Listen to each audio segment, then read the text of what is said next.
Hello বন্ধুরা, কেমন আছো সবাই? দিদি, গণেশ ঠাকুর আঁকার রিকোয়েস্টে তো গোটা কমেন্ট বক্স ভরে গেছে, দেখেছো? হ্যাঁ হ্যাঁ, দেখেছি আমি। তাই আজকে আমি গণেশ ঠাকুরের ছবি আঁকছি।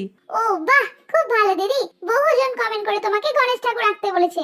এ বলছি গণেশ ঠাকুর আঁকো, ও বলছি গণেশ ঠাকুর আঁকো, সবাই বলছি গণেশ ঠাকুর আঁকো। তুমি আজকে গণেশ ঠাকুর এঁকে ভালোই করেছো। হ্যাঁ হ্যাঁ, আমি জানি অনেকজন কমেন্ট করে বলেছে। আর তাছাড়াও সামনেই অক্ষয় তৃতীয়া, তাই আজকে আমি গণেশ ঠাকুরের ছবি আঁকছি। বাহ দিদি, সামনেই অক্ষয় তৃতীয়া, এটা তুমি আগে বলনি কেন? কেন রে, কি হবে? আরে অক্ষয় তৃতীয়া একটা নেমন্তন্ন আছে, ওই দিনকে একটা মিষ্টির প্যাকেট পাবো, বুঝেছো? ও, তোর সব সময় খাওয়া আর খাওয়া। আরে আমি একা নাকি, গণেশ ঠাকুর তো খেতে খুব ভালোবাসতো।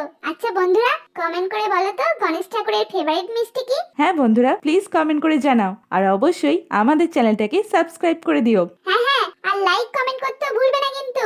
বল কেমন হয়েছে? খুব ভালো দিদি, ফাটাফাটি। তোমাদের কেমন লাগলো প্লিজ জানিও। দেখা হবে পরের দিন। Bye bye.